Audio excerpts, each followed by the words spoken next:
আচ্ছা আজকে দেখেছেন আপনারা, আবার বলেন, লেগ দিচ্ছিল আবার এবার বলেন। আজকে দেখেছেন যে আজকে আপনারা যে দিনাজপুর জুড়ে ছাত্রদের যেই রক্ত গরম করা বৈষম্য বিরোধী ছাত্র আন্দোলন দেখেছেন, যে তারা দিনাজপুর জেলা স্কুল থেকে শুরু করে দিনাজপুর যে মেইন চত্বরগুলো রয়েছে, লিলির মোড়, মডার্ন মোড় এবং কি তারা চালুবাবুর মোড় এবং রেলবাজার ভিতর দিয়ে তারা বের হয়ে গিয়ে তারা মহাজার মোড় থেকে এখন বর্তমানে তারা দিনাজপুর পলিটেকনিক ইনস্টিটিউট থেকে এসে যুক্ত হয়েছে।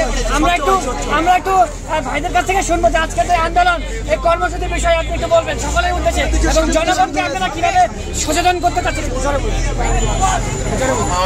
আমাদের আজকে কর্মসূচি ছিল বাংলাদেশে হয়ে যাওয়া দুর্নীতি, বাংলাদেশে সংঘটিত বিভিন্ন ধরনের দুর্নীতি, বিভিন্ন ধরনের অনিয়মের বিরুদ্ধে ছাত্র সমাজ যেভাবে জাগ্রত হয়েছে, সকল মানুষকে সেভাবে জাগ্রত করা। আমাদের উদ্দেশ্য ছিল সকলকে তাদের নিজেদের স্থান থেকে এগিয়ে নিয়ে আসা। সেই উদ্দেশ্যে আমাদের এই লং মার্চ। আজকে আমরা মূলত সকলের উদ্দেশ্যে এটি একটি মেসেজ দিতে চাই, সেটি হলো হচ্ছে আপনারা যেখানে যেখানে দুর্নীতি দেখতে পাচ্ছেন নিজেদের জায়গা থেকে এগিয়ে আসুন, ছাত্র সমাজের পাশে দাঁড়ান। আমরা একটি সুন্দর সুশীল বাংলাদেশ গড়ার জন্য ইনশাল্লাহ এগিয়ে যাব। আপনাদেরকে ধন্যবাদ।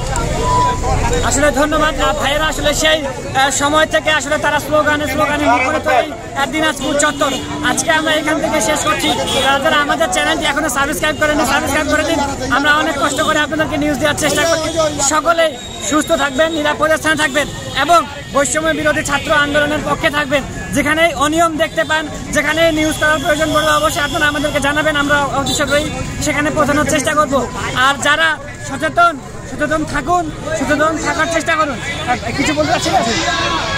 আসসালামু আলাইকুম, আমি মোহাম্মদ আরাফাত।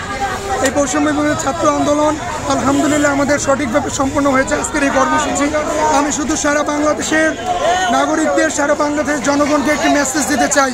সাম্প্রতিক সময়ে আমরা দেখতেছি বাংলাদেশের বিভিন্ন জায়গায় ছাত্রদের নাম ব্যবহার করে এক শ্রেণীর দুষ্টচক্র সংখ্যালঘু ভাইদের প্রতি আক্রমণ করতেছে।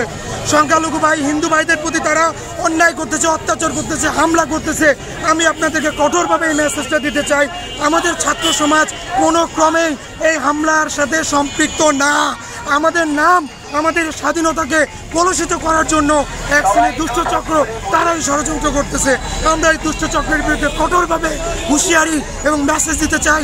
খবরদার, বাংলাদেশের কোনো প্রান্তে কোনো জায়গায় যদি আমার সংখ্যালঘু ভাই হিন্দু ভাইদের প্রতি আক্রমণ হয়, তাহলে আমরা ছাত্র সমাজ চুপ করে বসে থাকবো না, আমরা কঠোরভাবে এটা প্রতিরোধ করব। এবং আমি বাংলাদেশের সমস্ত হিন্দু ভাইদেরকে বলতে চাই, আপনারা আমাদের ভাই, আমরা মুসলমান হিন্দু ভাই, আপনারা শান্তিপূর্ণভাবে আমাদের বাংলাদেশে বসবাস করেছেন, ইতিপূর্বে করেছেন, এখনও আপনারা করবেন। আর এই স্বাধীন বাংলাদেশে আপনারা তো ইনশাআল্লাহ আরও নিরাপদ, সুতরাং আপনাদের কোনো ভয় নাই। আমরা ছাত্র সমাজ সবসময় আপনাদের পাশে আছি। এবং আরেকটি মেসেজ দিতে চাই, এই ছাত্রদের নাম ব্যবহার করে সারা বাংলাদেশের বিভিন্ন জায়গায় বাড়িতে বিভিন্ন হামলা, লুটপাট, ডাকাতি, চাঁদাবাজি, ছিনতাইয়ের মতো অপরাধমূলক কর্মকাণ্ডে লিপ্ত আছে কিছু দুষ্টচক্র, দুষ্ট শ্রেণী। এরা ছাত্রদের নাম কলুষিত করতেছে, এরা স্বাধীনতাকে ভুলণ্ঠিত করার চেষ্টা করতেছে। আমি সেই ধ্বংসযোগ্য নাশকতাকারী গ্রুপকে কঠোরভাবে হুঁশিয়ার করতে চাই, আপনারা যদি